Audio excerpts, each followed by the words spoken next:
Para dar início às nossas palestras, para a nossa primeira palestra, vamos chamar o Dr. Marco Antônio Silveira, engenheiro, mestre e doutor em Sistemas de Gestão pela Unicamp, coordenador-geral do Gaia CPI, professor do curso de mestrado profissional em Administração de Micro e Pequenas Empresas da FACAMP. Professor também em diversos outros cursos de mestrado, MBA e pós-graduação, em instituições como Unicamp, FIA, USP, PUC Campinas, entre outras. Autor de dezenas de artigos, livros e trabalhos acadêmicos, orientando vários pesquisadores, inclusive em projetos de pós-doutorado. Tem experiência executiva em empresas e universidades e também em centro de pesquisa. Passo a palavra ao Dr. Marco Antônio.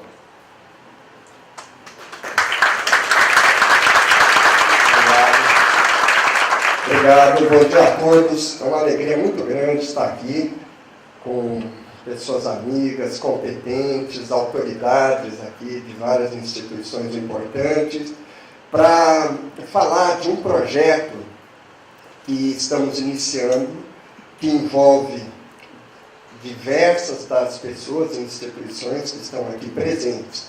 Então, cabe a mim a honra, de dar início a uma manhã cheia de atividades, com tantas pessoas que vão falar, de modo que eu me incumbo assim do objetivo não de transmitir nenhum conteúdo muito profundo, mas simplesmente, como eu disse, de dar início à manhã de hoje, compartilhar com todos os presentes o que é esse movimento, o que é esse projeto que tem como coordenador o Newton Machado, e que, para isso, então, eu pensei em 3 temas que eu vou procurar cobrir de uma forma bem rápida, como eu disse, pela quantidade de pessoas. Hoje, a Adriana aqui, ela é a nossa assistente do Deus Crono, ela que coloca a gente na linha dentro do tempo, e as pedras estão do lado aí, se o cartazinho não funcionar, ela joga uma pedrinha aí para nos alertar. Então, o foco hoje são as microempresas. E eu acredito que pode caber essa questão. Estamos falando de inovação, mas inovação em microempresa, como é que é isso? Então, eu trabalho com esse tema de inovação há muito tempo, e eu gosto sempre de lembrar que a inovação, ela faz parte da sociedade humana. Quer dizer, a inovação não é algo que foi inventado pelas empresas. Ela, como eu disse, ela está no DNA de nós, criaturas humanas e as sociedades em que vivemos. Agora, esse conceito, ele tem um valor econômico muito grande, sendo hoje fundamental para as empresas se manterem nesses mercados tão desafiadores. Como se dá isso, não é o caso de detalharmos hoje.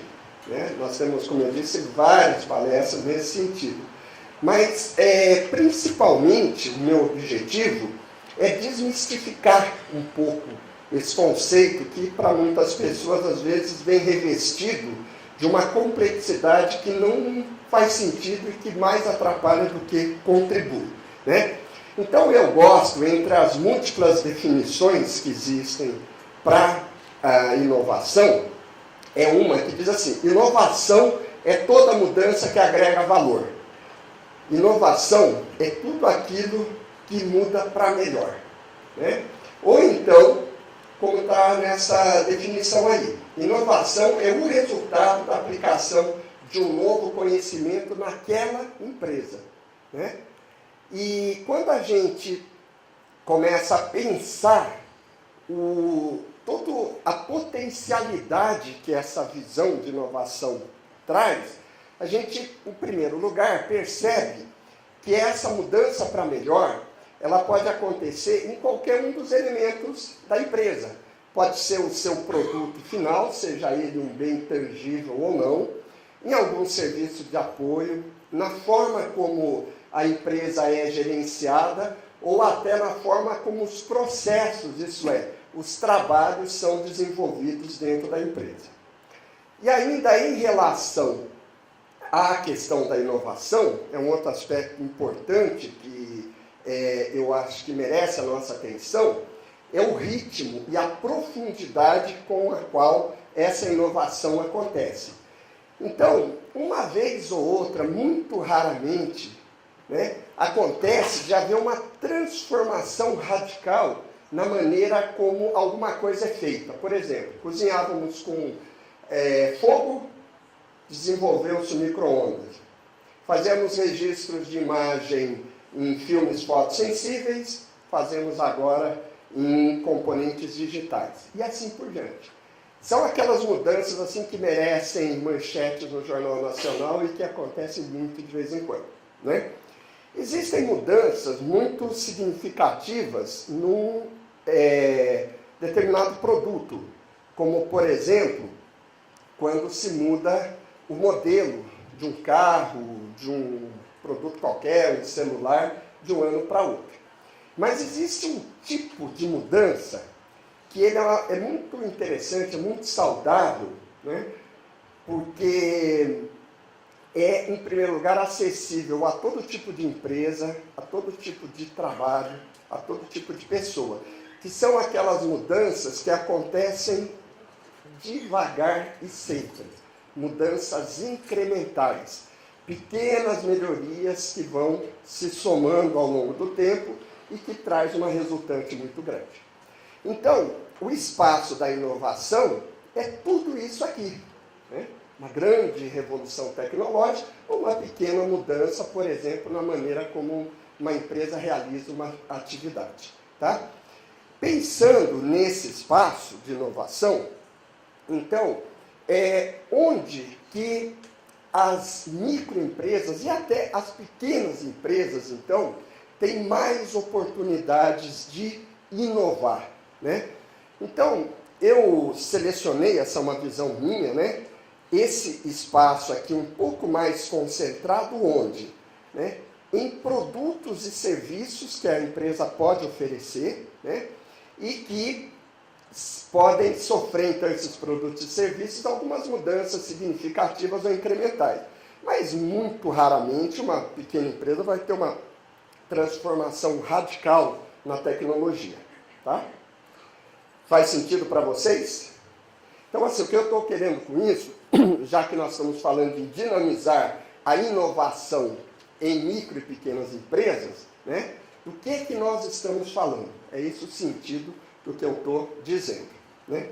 Procurando dar alguns exemplos para ficar um pouquinho mais claro, fazer um pouquinho mais de sentido, né? O que nós estamos querendo comunicar. Então, uma empresa de pequeno porte, ela pode ter processos adaptados à sua própria realidade. Inovar, modificar aquele processo no sentido dele se adequar aos recursos, às características que a empresa tem, né? Um outro aspecto interessante para pequenas empresas inovarem é a adequação, a focalização de seus produtos, e repito, produto pode ser um bem tangível como esse microfone, mas ele pode ser também um serviço, por exemplo, serviço de manicure, pode ser um serviço de manutenção, pode ser um serviço de massagem, pode ser um serviço de uma clínica veterinária, né? Então, produto no sentido mais amplo possível para atender determinados nichos de mercado. Ou seja, são concentrações, nichos de mercado, são concentrações, né, de demandas muito pequenas que não interessam às grandes empresas. Então, com isso, a micro e pequena empresa consegue, né, fugir de uma concorrência que para ela seria quase impossível de enfrentar, né? Por exemplo, atender um mercado de pessoas que se alimentam com alimentação vegana, atender algumas necessidades específicas de pessoas da terceira idade, atender a necessidade específica de pessoas que trabalham numa determinada região, e assim por diante, tá? E também serviços diferenciados. Quer dizer, pelo seu pequeno porte, ela pode oferecer alguns serviços, como, por exemplo, uma entrega especial, um serviço de manutenção especializado, um serviço de comercialização também diferenciado, né? Que para uma grande empresa que precisa de uma escala muito grande, não seria interessante, tá? Então, eu vou pular aqui, porque a Adriana já sinalizou. Agora, uma questão importante que o microempreendedor, ele precisa sempre lidar, mesmo quando ele já tem o negócio em andamento, mas principalmente quando ele pretende começar alguma coisa, é o equilíbrio nesse binômio pé no chão e visão no futuro. É algo bastante fácil de falar e não tão fácil de implementar. Geralmente, a maioria das pessoas que eu conheço está em um desses dois focos. Ou tem o pé no chão demais, como alguns até dizem, né? Tem o pé e as duas mãos no chão, ou então fica só lá no planeta Hellas, viajando, né? Então é importante, nessa análise do processo de inovação, daquilo que ela pretende fazer, em primeiro lugar, avaliar, às vezes de forma até prática, tendo que fazer, experimentar para ver o resultado, né? Se existe mesmo mercado para aquilo que ela está pensando, né? Ela consegue viabilizar, e esse viabilizar principalmente está relacionado com viabilidade econômico-financeira. Ela consegue se manter com aquilo, né? Porque às vezes uma grande ideia, parece uma grande ideia, quando a gente implementa, se mostra inviável. E ao mesmo tempo, não perder de vista que todas as grandes corporações sempre começaram pequeno, né? Mas era uma boa ideia, implantada de uma maneira consistente, trabalhada de uma maneira sistemática, disciplinada, que ao longo do tempo consegue, então, escalando, né? Conseguindo escala cada vez maior, ok? E esse, por exemplo, eu falei nisso, olhei para o professor Lima. Essa, por exemplo, é uma das funções das incubadoras de empresa. Nós vamos ouvir daqui a pouco o professor Carlos Lima falando a respeito disso.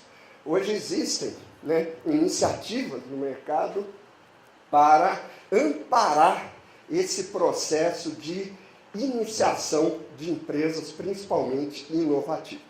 Bom, ainda dentro disso, nós aqui no Gaia trabalhamos com um conceito que não é tão falado, né, ou até conhecido, que é o de ecossistema organizacional. Então, de uma forma bem rápida, explicar isso, até para entender o nome do projeto, né, de dinamização da inovação em ecossistemas de micro e pequenas empresas. Tipo assim, o que esse cara está falando é o seguinte, vamos pensar esse microfone. Esse microfone, ele é resultado de um processo realizado dentro de uma cadeia produtiva, cadeia de valor, né? Então, por exemplo, a Vale do Rio Doce minerou minério de ferro, trabalhou, foi para uma siderúrgica que fez lâminas de aço, tá? Que foi sendo transformado até virar o corpo desse microfone. Então, isso que nós estamos vendo aqui é o resultado de um conjunto muito grande de empresas, né? Isso se chama cadeia produtiva. Mas tem um outro aspecto que nem sempre a gente se detém, que é o seguinte, que cada uma dessas empresas, inclusive a fabricante desse microfone, ela está dentro de um ambiente formado por um conjunto muito grande de empresas, de instituições e organizações, melhor dizendo, que não são só empresas.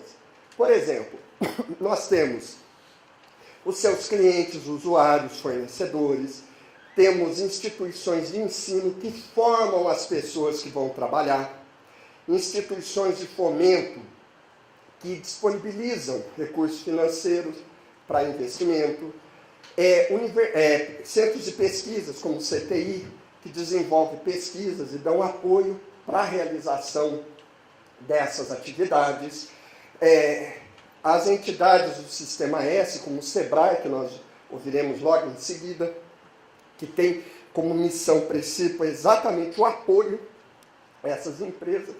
E assim, o nível de competitividade dessa empresa fabricante do microfone não depende só dela. É o resultado de um conjunto de interações, ou seja, é resultado de uma propriedade sistêmica. Sistêmica por quê? Porque depende desse sistema como um todo. Se você pegar a empresa mais competitiva do Japão, dos Estados Unidos, da Coreia, e colocar no Sudão, em 6 meses ela deixa de ser competitiva. Porque a competitividade não depende só dela. Faz sentido? Né? Então, aí chegamos à questão da microempresa. Então, a microempresa, pelo seu próprio porte, ela tem uma série de desafios a mais do que as empresas maiores costumam ter. A partir da sua baixa limitação de investimento, de dinheiro para investimento, falta de competência em determinados aspectos e, inclusive, né, a pouca cultura, crenças e práticas voltadas para a inovação. Geralmente são empresas que trabalham com muita dificuldade e que têm, inclusive, limitações até para pensar além do momento presente. E além de suprir aquelas carências fundamentais para garantir que amanhã ela continue sobrevivendo. Né? E essa realidade é conhecida há muito tempo. Tanto que nós aqui do GARA, nós já participamos de vários projetos, inclusive desse. Está o André aqui, eu vi o André entrando. Cadê o André? Olha lá, ó. O André participava desse projeto como membro de uma das empresas, né, que eu posso falar porque é público, né, a Ibramed. Né? Então, esse projeto foi muito bem sucedido, mas muito bem sucedido mesmo, né?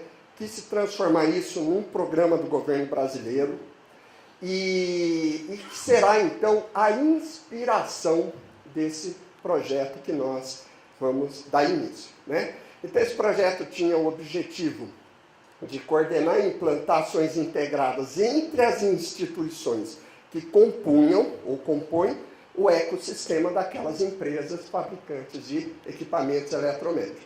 Né? Então, a gente fazia encontros aqui, nesse auditório, então estavam presentes representantes dessas várias instituições. Então, tinha o Inmetro, tinha a Anvisa, tinha o BNDES, tinha a FINEP, tinha os diretores da associação, tinha a PECs de exportação, e assim por diante, Anvisa, né? Coordenando, então, ações visando apoiar o desenvolvimento sustentável daquelas empresas. Tá? Então, concluindo, né, a questão que se impõe é a seguinte: as microempresas, elas sofrem muito os desafios que os mercados, principalmente nos dias de hoje, impõem. Tá? Ao mesmo tempo, elas têm uma grande importância socioeconômica, no sentido não só de geração de emprego, porque as micro e pequenas empresas são grandes geradoras de emprego, e um trabalho decente é, sem dúvida nenhuma, o melhor benefício social que se possa imaginar, mas elas também têm uma grande contribuição econômica, elas têm uma participação expressiva no PIB. Então, é esse o problema a ser enfrentado. Né? Como que equacionamos uma fragilidade potencial com uma grande contribuição para toda a sociedade? É interesse não do microempresário somente, é interesse de toda a sociedade que a gente tenha empresas fortes e saudáveis. Então, o que acontece é que, naturalmente, a gente não consegue coordenar as ações precisam ser coordenadas através de um ato de vontade. Tem que haver, vamos dizer, uma inteligência, uma vontade férrea para conseguir chegar numa situação como essa. O que eu quero representar com isso? Alinhamento em torno das necessidades ou de um objetivo maior que una a todos os envolvidos, como, por exemplo, aconteceu no projeto Abimo, que eu me referi. Então, haviam necessidades que eram da empresa, mas por decorrência, para todo o país, e que não eram cobertas pelas várias instituições, porque elas sempre lidam com muitas e muitas demandas. Então, a chave para nós conseguirmos esse estado é uma palavra que eu gosto muito, cooperação, porque ela tem dois sentidos muito importantes, igualmente importantes. O primeiro é de uma operação coordenada, cooperar, trabalhar de forma coordenada, e também de apoio e auxílio mútuo. Então, esse é o sentido que a gente busca para esse projeto, né, que tem, então, como objetivo coordenar e implantar ações integradas, né, entre instituições públicas e privadas, visando dinamizar a inovação em ecossistemas de micro e pequena empresa, não é só micro, pequenas empresas também, de modo a promover o seu desenvolvimento sustentável. Então, o que nós estamos fazendo aqui, como o Newton nos disse, né, é dando mais um passo em direção a colocar em campo esse objetivo, né? E é isso que nós vamos fazer agora aqui pela manhã. Então é por isso que eu novamente agradeço e expresso minha alegria por estar com tanta gente competente aqui para a gente desenvolver maneiras de trabalharmos juntos de forma cooperativa. Então, muito obrigado pela atenção.